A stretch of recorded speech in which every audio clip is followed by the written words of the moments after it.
reflective podcast.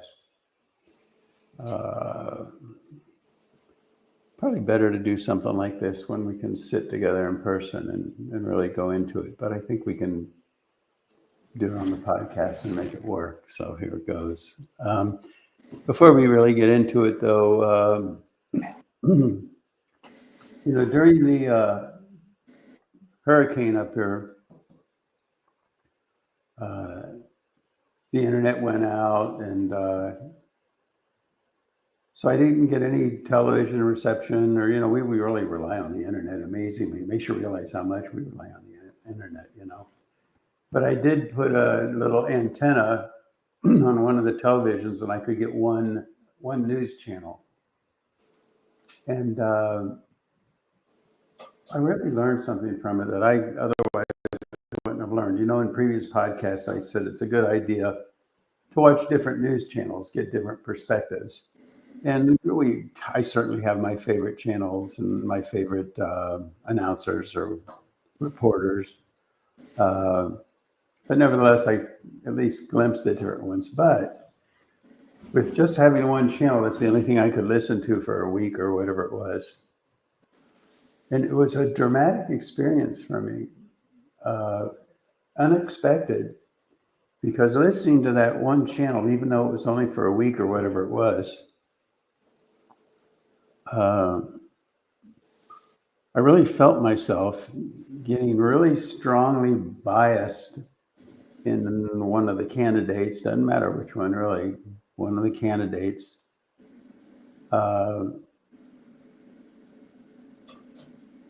And I kind of, in a way, it just kind of crept in, But then when we got internet back and I started getting, all the different multiple channels, I realized something that I already knew, but it wasn't as poignant after having that experience. And what I knew is that different channels have different biases, But what I didn't realize is the impact. If that's all you listen to, the impact of that bias is profound. And I don't think we can understate the importance of that fact, and for me of that realization. And can you imagine in a communist country, for example, where there's only one channel, even if it's different channels, there's only one message, there's only one narrative, and how biased the people can become. And now, I think in the short term, the important takeaway from all this is that we have an election coming up, and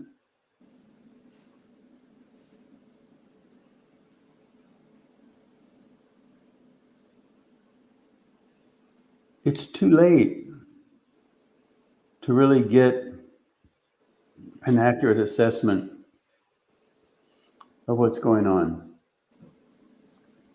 So much of what the candidates might be saying, or people backing the candidates would be saying, or whatever, I think we can use a really strong word to say it's lies.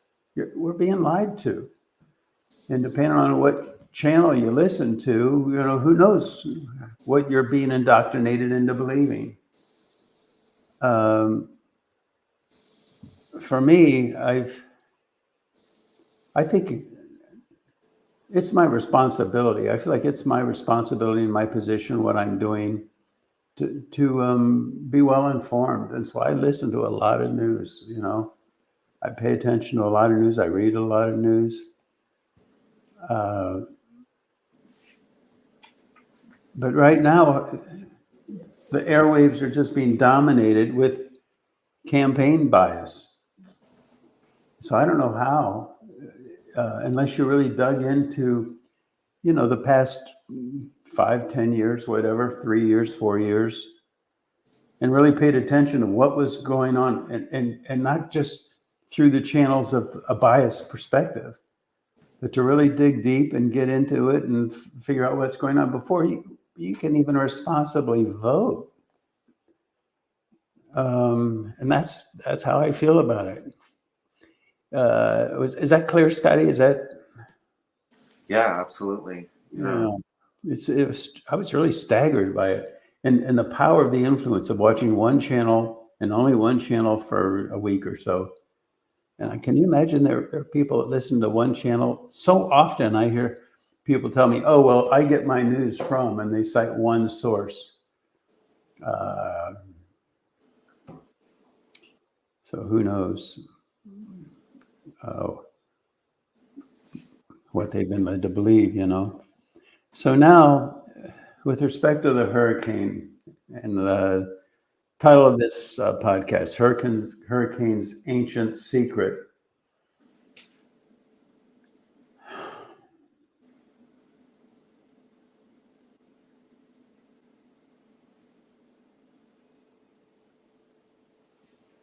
Is reality even comprehensible?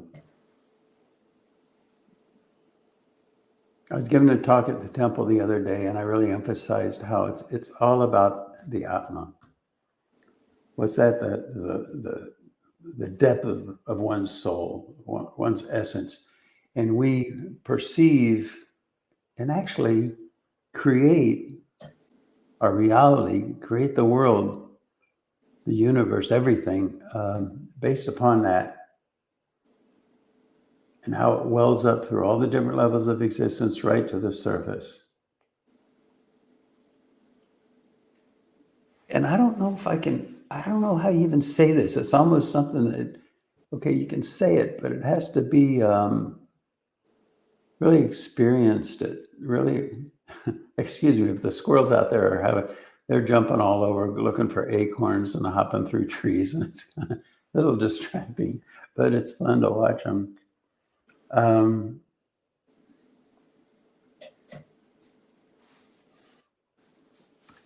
maybe the best way to illustrate what I mean by this, is to give an example. And I think the hurricane is really a powerful example.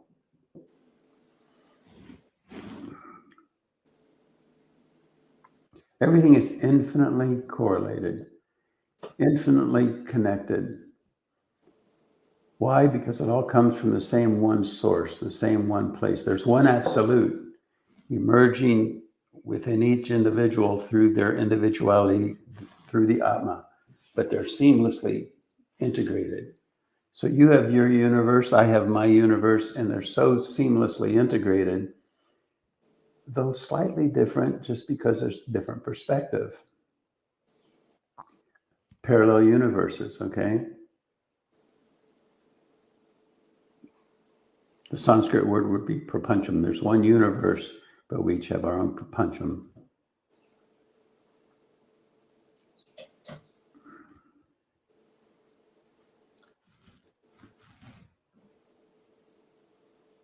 So with the hurricane coming through here, there's some people in Asheville, it's become pretty common, I think, perspective that, well, it's a learning, and it's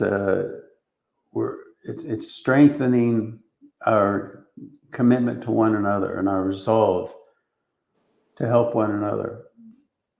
And that's a beautiful thing. And so saying it in a more expanded sense, you could say, well, that was the lesson to be learned from the hurricane. And that's how it all unfolded in the universe. You can expand it like that. And everybody, again, even within that domain, everybody probably has a little slightly unique, different slant on that based on their own Atman, their own individuality. And the point is that those are simultaneously valid, though in extreme cases, contradictory realities. And I'll give you one that, you take this to the exclusion of the others, and it's like you're some kind of egomaniac.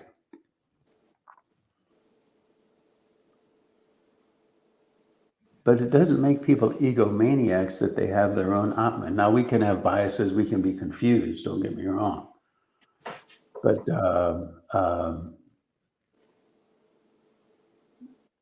there's one that I hesitate to even repeat it because it just sounds so incredibly far out and so foreign to the way we've been led to believe. And it takes so much background, I think, to be able to hear it and not think that's way out there. But I need to speak to it. I need to speak it out. You know, we're building the Enlightened City. It's based on the cognitions of Mamuni Mayan, like the lieutenant of Vishwakarma, the architect of the universe. And Mamuni Mayan was like his lieutenant, if you will, that was in charge of the earth. And we have the cognitions of Mamuni Mayan. And he talked about the technology, you know, to build an enlightened city that could transform an entire continent. Hopefully you've watched some of the things we talked about, mystery history on YouTube, and the incredible technologies that are described by like the Agastya Nadi and Agastya Samhita, and you know, the flying machines and instructions how to build them in the ancient Vedic texts. And you know, there's that Shiva temple, Kailash temple in India, where it's all just one big, huge piece of granite that got whittled out in their temple, and it's huge. And they can't find any of the debris. Well, there's instruction in the Veda of a technology how you can vaporize stone, vaporize granite. And so if you start to understand the Vedic literature and read it enough, I mean, you hear this, and if you have no background, it's like, oh, that's too far out. But the more background you have, it's like those things become more than just credible. It becomes like, yeah, there's all kinds of stuff like that in India, in the Vedic literature, in the Veda. And as you study it more and more, you realize that it's saying things that scientists, you know, learn. And then even to this day, like even with the James Webb Telescope, we learned a lot of things that's in the Vedic literature, and we never thought it was true. You know, modern science never thought it was true. And that's just so many things like that you just get to the point where, you know, this Vedic literature is knowledge, and it's real, and it's cognized. But how do you say that in how long have I been talking about it? 5 minutes, 10 minutes?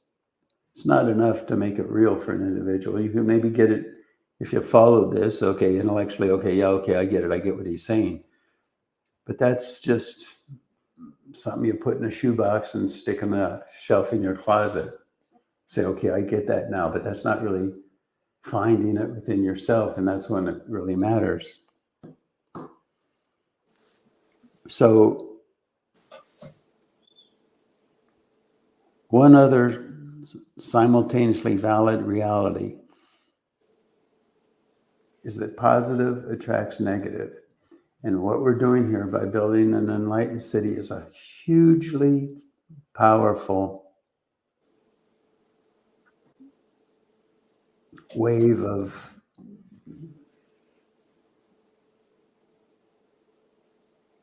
nature, Mother Nature, in its infinitely harmonious, infinitely pure, infinitely intelligent value, a value that can heal the whole planet. Purge the impurities that dwell not just in the atmosphere that we call pollution, but in the more cosmic sense, the impurities that dwell within the hearts and minds of people, within the environment, within the planet, everything. And I mentioned that one time, I think maybe in a recent podcast, where I was with my teacher in India, and he was asking us, I can't remember if it was in India or where it was, but he was asking us, what's the enlightened age going to be like? We were all putting up different things, our hands, and making different comments or what have you. And I said, no storms. And he said, no storms where there are people. And to me at the time, and I mean, I was 20 something years old, I guess. Wow, that's really incredible, And it made sense to me. And so now, fast forward to these hurricanes. One hit the west coast of Florida. Another came all the way up here, and it's a storm of a century. Some people say it's more than a century. It hasn't happened for recorded history, really, that we know of. And then you get into this thing where we're building an enlightened city, positive attracts negative. Huge wave of positivity. And you see in the Vedic literature, and this is well known actually in India, if you build a Shiva temple, the obstacles are incredible. And the obstacles manifest through people. And the people don't think they're being bad or negative or nasty. They think they found truth, It's their truth. But it's really negativity flowing through them. And that creates the obstacles that oftentimes completely block efforts to construct a Shiva temple. So incredibly, we built a Shiva temple. And people in the know come here and just can't believe we did it, After it's built, then the wind is at your back. Until it's built, the wind is in your face. But what are we doing now?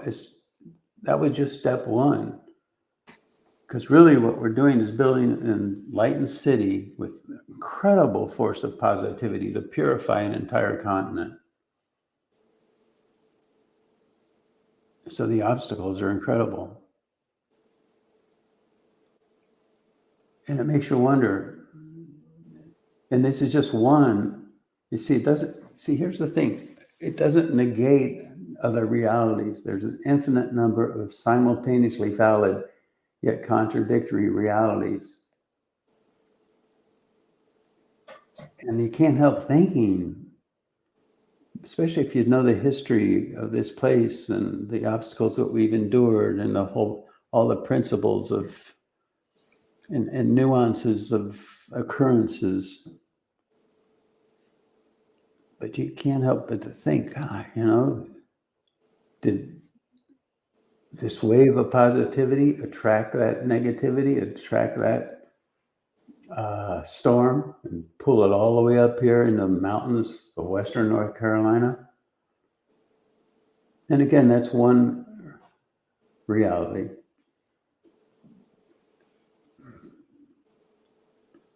Reality and the nature of reality, it's incomprehensible.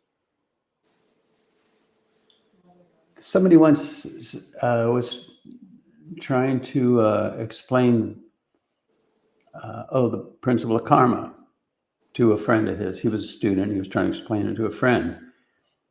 And, cause and effect and all that. And the guy said to him, do you mean to tell me that if an airplane crashes and 200 people die, it was all those people's karma to die at that time simultaneously in that plane crash?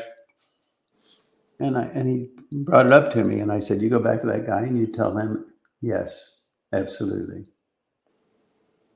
It's the nature of karma. It's all karmic.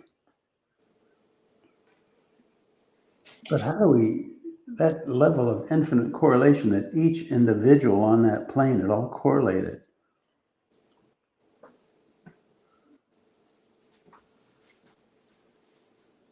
The nature of reality is incomprehensible, and it's so incomprehensible that people just roll their eyes and walk away. Nah, it can't be right.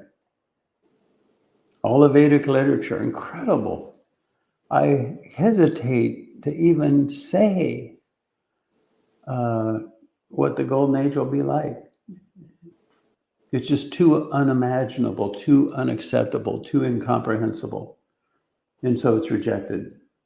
It's no longer history, it's viewed as mythology. Now, I have a confession to make about my podcast last week, because I said, I basically said Mount Soma's fine, no buildings are destroyed, and we're so fortunate, and particularly in contrast to people down in the valley at Asheville like that. They lost their homes, they lost everything. People died, people drowned. Horrible stories that you hear about what happened. And so I felt like, how can I even begin to speak of, whatever obstacles or problems we ran into here at Mount Soma? And people were saying, and I was being pushed, disaster relief. We need disaster relief for the things that happen. Couldn't bring myself to really say, I kind of did, but I couldn't really bring myself to say it. And so people, I was contacted by a number of people, and they said, you got to say. And so I'll say, we were a major part of the enlightened city is in the valley portion. We have about 400 and some acres here. I can't remember exactly how many. But a major part, and where a major part of the enlightened city power engine is to be constructed, is in the valley. And of course, then we have a road going from here down into that valley. And we worked hard. We put hours in and a lot of money in, really, to constructing that road. And it was about finished. And that's like the east entrance. Now, the west entrance is where people normally come to visit Mount Soma. So we're fine. People can still come, and it's not a problem.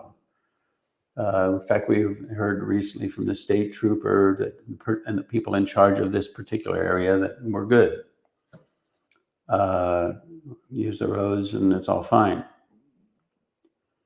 But the other entrance that we worked so hard on, and we were close to completion, we put a lot of money into all of it. It got obliterated. It's the hurricane wiped out all those efforts, and estimates now for what it would cost to repair it, they hover around 1.8 million to get everything fixed.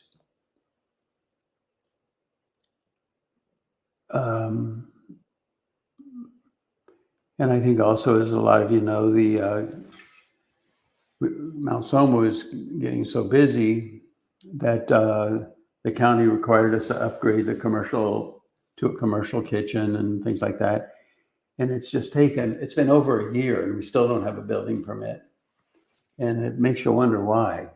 And then your imagination can go wild as to what's the motivation for that. Why? Because when they first came out and looked, I said, how long does it take to get a building permit? And the head of the department said 3 days. It's been over a year. At any rate, we're still hopeful that we'll get it any day, and we'll see. Positive attracts negative.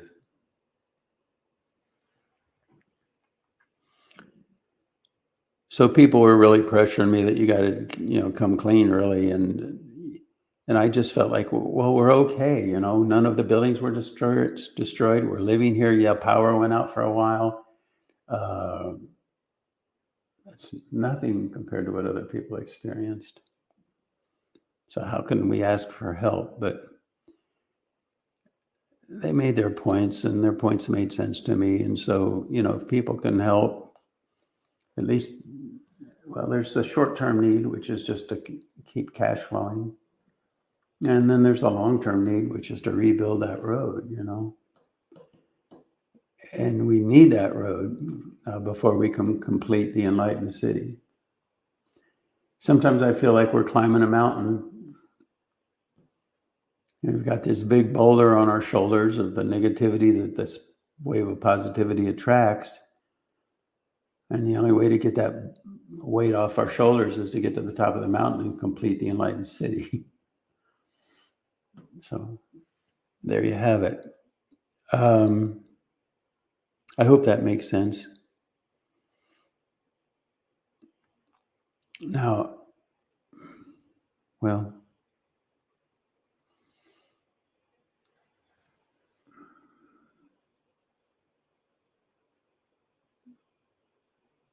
I had a profound personal loss from the hurricane that struck in Florida. It was tragic and heartbreaking. I lost my brother. So at the same time, I'm dealing with that pain, you know.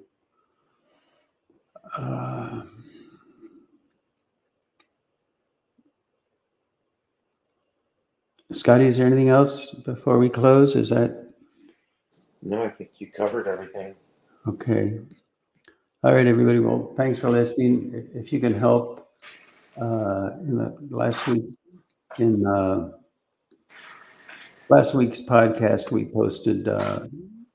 If anybody wanted to make a donation, they can go to the last week podcast and see the link there in the notes, mike.net, and you'll find it there. And really, if you know anybody who's in a position, I mean, there are billionaires out there that could launch this whole thing and not even feel it. And if you know anybody like that, or if you can reach out to anybody like that, please do so, you know. Okay, everybody, thanks for listening, and we'll get through this, and we'll talk about you again next week.